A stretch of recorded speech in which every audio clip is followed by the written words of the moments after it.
Hey sir, I'm Osino Gabalikis and here with me today is Abdulmalik Taiwo. representing the school press club. We appreciate the privilege of this audience. This interview seeks to explore the administrative direction, institutional development and the future outlook of this school under your leadership. Without further ado sir, would like to go straight to the question. How do teachers ensure students understand key subjects like mathematics and English? First and foremost, this is Advanced Grade Comprehensive College, and you set your priority right. Fundamentally, you need to pull the right pegs in the right hole. So one of the things this school does is to employ right teachers. One, we don't manage teachers. When you get here, we have quite a number of teachers. We don't manage. Having the right teachers in the school, we reduce the stress in impacting the lives of the children, because the school administration will have less job to do. We've got the stories of schools employing the service of the youth corpers to teach children in the classes, but we don't do that. We employ the veterans, if I may use the language, those who are proficient in their disciplines. We employ them. We don't use the mathematics teacher to teach biology or physics. We use someone who studied English in the university to teach English, so it makes the job easier. Having employed the right hands in the school setting, so it's easier for us, for these people to impact the lives of the children. They only need necessary guidance. Of course, we do the in-service training for our teachers, but it will not be as if we are the ones still pushing them. So they have the right skills to impact the lives of the children with the right curriculum, the right monitoring. Thank you so much for that brilliant answer, sir. Regarding the SS3 students, were there any special classes or revision sessions organized for them? The SS3 classes, of course, I won't start from the SS3 because the system of the school is that when even from SS1, we have special classes for SS1 students right from the third term. Then those in SS2, of course, are accustomed to that. We have our Saturday classes. So getting to SS3, of course, is automatic. They start the morning classes, they have the evening classes, they have the Saturday classes. So these are classes that are intentional to make them prepare adequately for the external examinations like the UTME, the WAEG, what people commonly call WAEG, WASE, and the NECO SSC. Even for GS3, we have the special classes for them to prepare for their both NECO and state BECA. So we do have them. Thank you so much sir for the answer.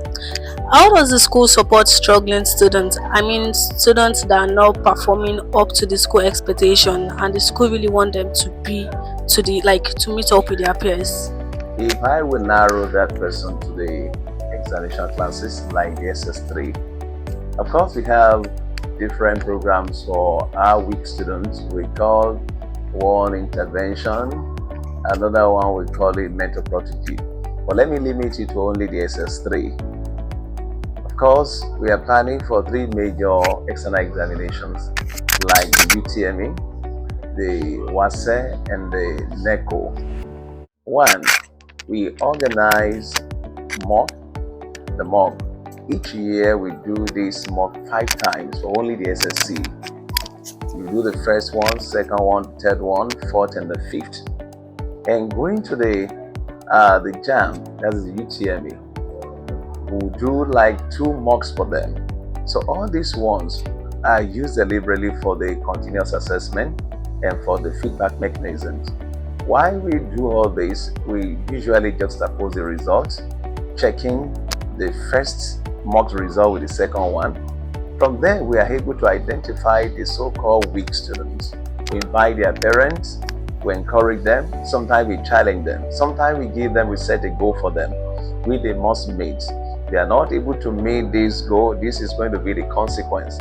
This motivates most of our students to make them perform better. By the time we are getting to the third mock, Comparing the first, second, and third result, you see that we have some levels of improvement. So with that, we carry the parents along deliberately, and the children also know where they are going, following the right path and the trajectory. How do you motivate students to take their studies seriously?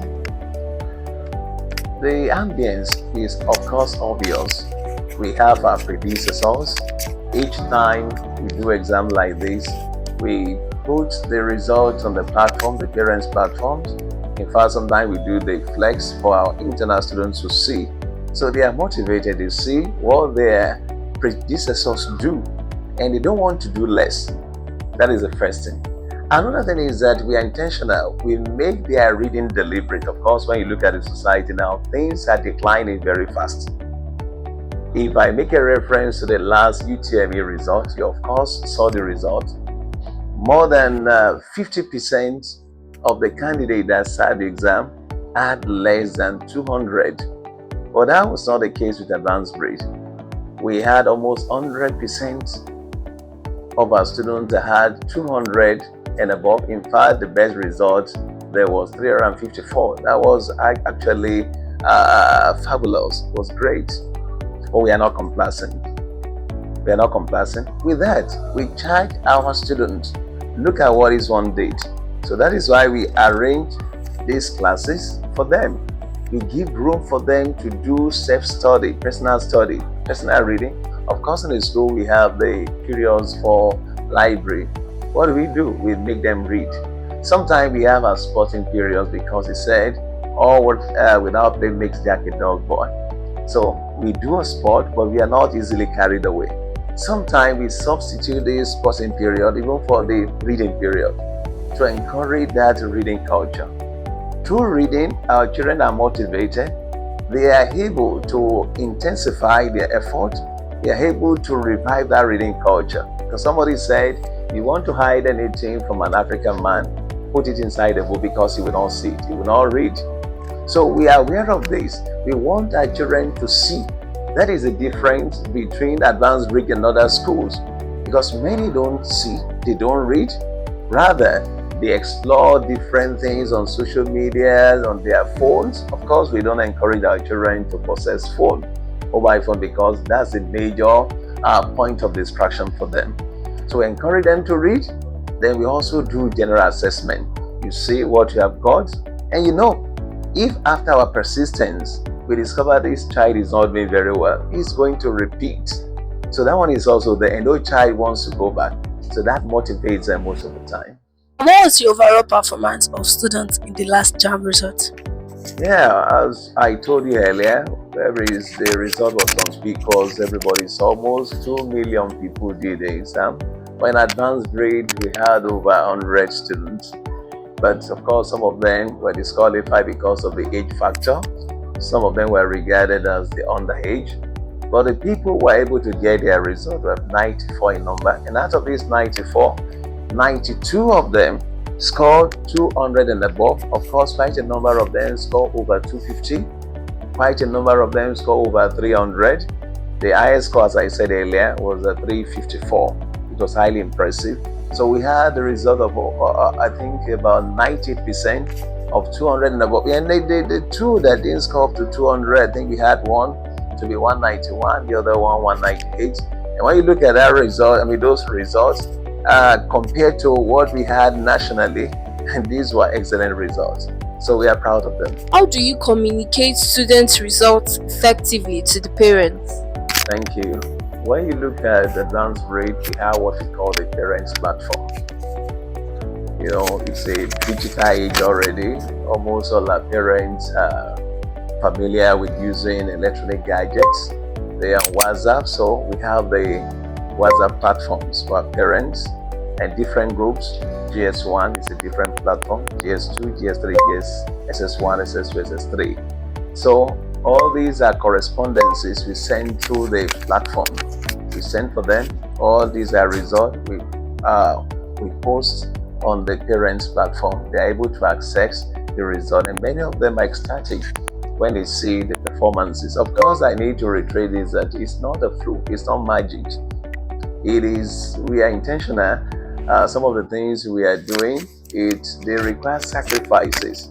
Sacrifices from the parent, sacrifices from the school, sacrifices from the owner of the school, from the teachers. Many sacrifices. Imagine you're having night classes sometimes. Some teachers have to sleep over, leaving their families behind. That's a great sacrifice. We give kudos to them.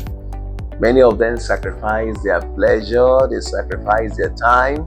So we carry the parents along and they support. How do they support? They support financially, they support emotionally, they support morally. Many of our parents, those that are trying to struggle, we also encourage them because they are partners in progress. What advice will you give to other schools aiming for similar success? The advice we give to other schools is this: we all have to be intentional. When we look at it generally, we know that our education system is collapsing. If you have to analyze the JAMB result alone, it's so alarming, disheartening. It dampens our spirit that out of almost 2 million students, you could see only about 20, 21 or 22% were struggling with 200%. That is so bad. And it wasn't like that before. One, so many people are not interested in education and teaching. In fact, most of the time you see everyone, even somebody who has never passed through the four walls of the school, we malign teachers, we speak against teachers, they relegate them, they don't appreciate them. For that reason, so many people don't want to come to the teaching. And that is collapsing the society already, because I imagine in the next 5-10 years time, what is going to happen to the education? If everyone is not encouraging teachers, who are the people to teach your children? That means there is fire on the mountain. One, there must be motivation for teachers. The society must appreciate teachers for the great job they are doing. Also, the government should encourage them. Encourage people to go into the teaching profession. It should not just be a kind of profession everybody goes into because they want to make it a stepping stone, because they are looking for something better. Let me just be doing something here, whether I'm imparting or not. People that we impart have to know themselves. Like this inscription that says, the teaching is the highest form of understanding. For you to teach, you need to understand yourself. So many schools outside there, who you refer to as teachers are not teachers. Some of them, I don't want to call them carpenters. All carpenters are great professional artisans, but their field is different from teaching. But somebody who has not been well trained wants to teach. What kind of knowledge does he want to impact? You have to get that one clearly. We need the people who have studied education in teaching profession, who are passionate about the job.